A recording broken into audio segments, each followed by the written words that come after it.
मेरा नाम मुकुंद दवे है,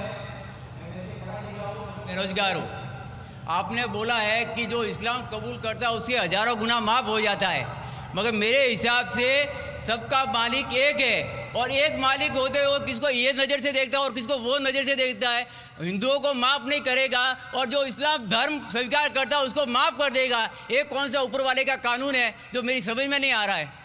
बहुत अच्छा सवाल, बहुत अच्छा सवाल। मालिक एक तो सारे इंसानों के लिए अदल भी एक होता है। बहुत अच्छा सवाल, बहुत अहम सवाल।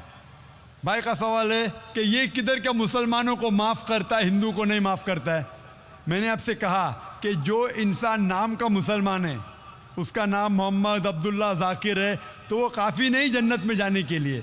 मुस्लिम का मतलब वो इंसान जो अमन हासिल करता है अपनी ख्वाहिश, अपनी मर्ज़ी से खुदा के अहकामात पे अमल करने के बाद। यानी जो इंसान अपने मालिक के अहकामात पे अमल करता है वो सच्चा इंसान है। वो नाम का क्या है उसका मैं कोई लेना देना नहीं।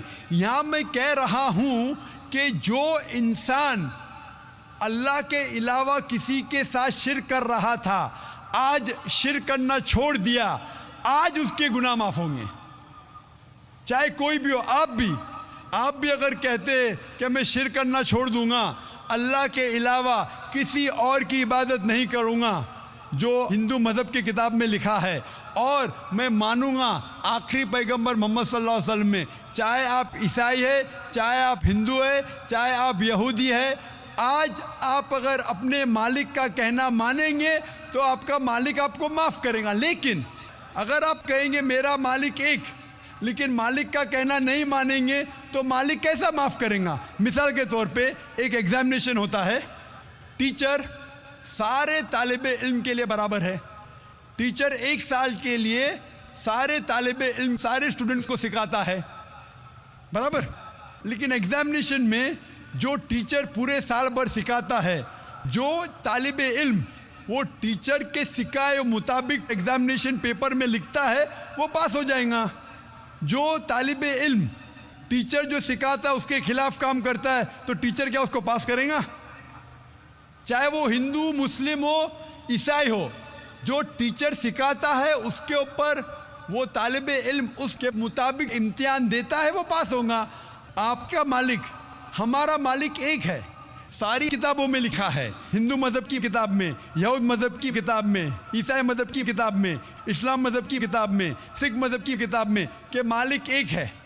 मालिक के अलावा किसी की इबादत नहीं करना चाहिए, खुदा के अलावा किसी की इबादत नहीं करना चाहिए। कल मैंने फरमाया था कि उस खुदा की कोई प्रतिमा नहीं, कोई अक्स नहीं, कोई फोटोग्राफ नहीं, कोई पिक्चर नहीं, कोई बुत नहीं, कोई मूर्ति नहीं। फिर अगर आप मूर्ति देंगे तो आप मालिक का कहना नहीं मान रहे। तो अगर आप मालिक का कहना मानेंगे, आपका नाम कुछ भी हो, मोहन हो, कुछ भी हो, शंकर हो या अब्दुल्ला हो, अगर आप मालिक का कहना मानेंगे तो आप सचमुच उस मालिक के बंदे हैं। अगर आप मालिक का कहना मानेंगे तो आपके गुनाह माफ़ हो जाएंगे।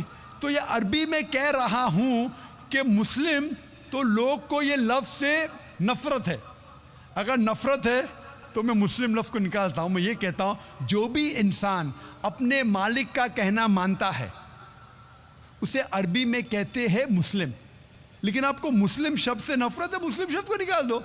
मैं ये कहूँगा जो खुदा के अहकामात पे अमल करता है, खुदा के कलमात पे अमल करता है, ये मानता है कि खुदा एक है, उसके अलावा किसी की पूजा नहीं करना चाहिए, वो इंसान के गुनाह वो मालिक माफ़ करेगा। आप अगर मानेंगे खुदा एक है, आप मानते खुदा एक है, आप मानते खुदा के अलावा किसी और को पूछना नहीं चाहिए, मानते? हाँ क्या नहीं मानते? आप मानते बुत परस्ती गलत है, आप मानते कि मूर्ति पूजा गलत है, आप मानते कि आखिरी पैगंबर मोहम्मद सल्लल्लाहु अलैहि वसल्लम है? नहीं मानते। बोलते हैं जैसे शिव शंकर को पैगंबर बोलते हैं, जैसे साईं बाबा को ये सब जो पैगंबर हो गए, ये हर फरिश्ते ऐसे ऐसे आते गए। आपने मेरी 15 तारीख की तकरीर सुनी? मैंने नहीं सुना। मोहम्मद सल्लल्लाहु अलैहि वसल्लम का जिक्र मुख्तलिफ मजहबी किताबों में, आप कैसेट लीजिए, मेरी तकरीर है मोहम्मद सल्लल्लाहु अलैहि वसल्लम का जिक्र मुख्तलिफ मजहबी किताबों में। इसमें मैंने साबित किया हूँ कि मजहबी किताब बदलने के बावजूद सब मजहबी किताब में लिखा है कि आखिरी पैगंबर आने वाले हैं। उस आखिरी पैगंबर का नाम है मोहम्मद सल्लल्लाहु अलैहि वसल्लम। आप हिंदू मजहब से ताल्लुक़ रखते? हिंदू मजहब की किताब में लिखा है, भविष्य पुराना पर्व 3 खंड 3 अध्याय 3 श्लोका 5 से 8 में लिखा है भविष्यवाणी मोहम्मद सल्लल्लाहु अलैहि वसल्लम की। आप पढ़ेंगे भविष्य पुराना पर्व 3 खंड 3 अध्याय 3 श्लोका 10 से 27 में मोहम्मद सल्लल्लाहु अलैहि वसल्लम का जिक्र है। आप कुंटब सुक्ता पढ़िए, अथर्वा वेद में लिखा है, किताब number 20 him number 127 shloka number 1 से 14 में लिखा है मोहम्मद सल्लल्लाहु अलैहि वसल्लम के बारे में। आप पढ़िए अथर्वा वेद किताब नंबर 20 अध्याय नंबर 21 श्लोका नंबर 6 और 7 में मोहम्मद सल्लल्लाहु अलैहि वसल्लम का जिक्र है। मोहम्मद सल्लल्लाहु अलैहि वसल्लम का जिक्र है साम वेद में अहमद जैसा, साम वेद उत्तर चिक मंत्रा नंबर 1500 लिखा है। यजुर्वेद में अध्याय नंबर 31 श्लोका नंबर 18 में। आप पढ़ेंगे ऋग्वेद किताब नंबर 8 अध्याय नंबर 6 वर्ष नंबर 10 में। आप अगर पढ़ेंगे अथर्वा वेद किताब नंबर 8 अध्याय नंबर 5 श्लोका नंबर 16 में मोहम्मद सल्लल्लाहु अलैहि वसल्लम के बारे में अहमद लिखा है। अथर्वा वेद किताब नंबर 20 हिम नंबर 126 वर्ष नंबर 14 में कई जगह लिखा है नाराशंसा मतलब वो आदमी जो प्रशंसा के लायक है। इसका अरबी में तर्जुमा होता है मोहम्मद सल्लल्लाहु अलैहि वसल्लम का नाम से जिक्र है हिंदू मज़हब की कई किताब में। ऋग्वेद किताब number 1 hymn number 13 verse number 3, Rigveda किताब number 1 hymn number 18 verse number 9, Rigveda book number 1 hymn number 106 verse number 4, Rigveda book number 1 hymn number 142 verse number 3, Rigveda book number 2 hymn number 3 verse number 2, Rigveda book number 5 hymn number 5 verse number 2, Rigveda book number 7 hymn number 2 verse number 2, Rigveda book number 10 hymn number 64 verse number 3, Rigveda book number 10 hymn number 182 verse number 2, Yajurveda chapter number 20 verse number 55, Yajurveda chapter number 20 verse 37, Yajurveda chapter number 20 verse 57, Yajurveda chapter 21 verse number 31। मैं सिर्फ हवाले दे सकता हूँ आपकी किताबों में से सिर्फ घंटों तक जिसमें लिखा है मोहम्मद सल्लल्लाहु अलैहि वसल्लम आखिरी पैगंबर है।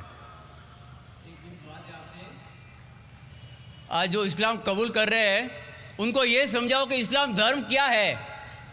उनको वो समझ में, मेरे भी समझ में नहीं आ रहा था इस्लाम बोलते किसको है। आपने कहा कि जो लोग इस्लाम कबूल कर रहे हैं उन्हें समझाओ इस्लाम धर्म क्या है। आप नहीं समझे, वो लोग समझे इसलिए तो इस्लाम कबूल किए। आप भी समझेंगे तो आप भी कबूल करेंगे। ये 10 रोज़ा कॉन्फ्रेंस जो था, हमारा मकसद था बताने के लिए सारे इंसानों को इस्लाम क्या है। ये मीडिया जो इस्लाम को पेश कर रही है ये तोड़ मड़ोड़ के पेश कर रही है। हमारा मकसद ही था बताने के लिए सारे इंसानों को इस्लाम क्या है। अगर आप इस्लाम को नहीं अब तक जाने तो बेशक कबूल मत करो। जब भी पहचान लेंगे इस्लाम को तो इंशाअल्लाह आप भी शहादत देंगे।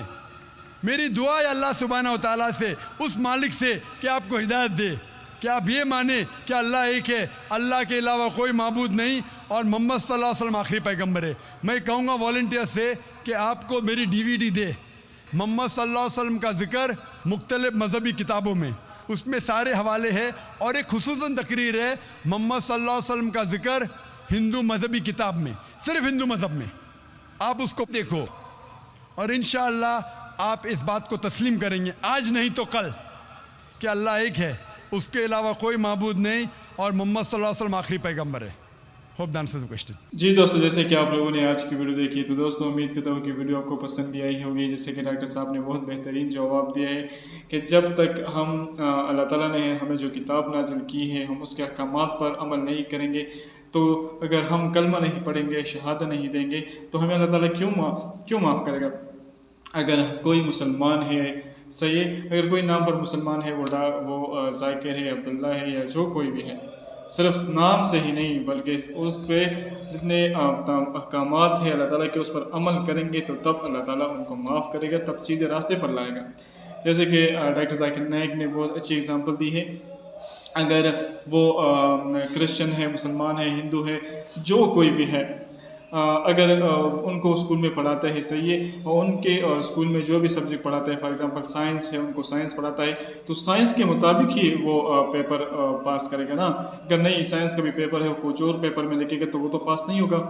तो इस तरह अल्लाह ताला ने अपने जो अहकामात नाजिल किए हैं तो हम उस पर अमल करेंगे तो तब हमें अल्लाह ताला माफ़ करेगा। तो माशाल्लाह डॉक्टर जाकिर नाइक ने बहुत ही खूबसूरत एग्ज़ाम्पल दी है कि जैसे कि अल्लाह ताला कहते हैं मेरे साथ कोई शरीक ना करो, फिर जो हिंदू लोग हैं वो जो है बुतों की पूजा करते हैं, तो ये लोग फिर क्यों करते हैं ऐसा। तो इस तरह बहुत ज़्यादा एग्जांपल दिए हैं। तो दोस्तों उम्मीद करता हूँ कि इस वीडियो से आप लोगों ने बहुत कुछ सीखा होगा। तो वीडियो आपको पसंद भी आई होगी। तो दोस्तों अगर वीडियो पसंद आई हो तो अपनी कीमती राय हमारे साथ ज़रूर शेयर करें। अस्सलाम।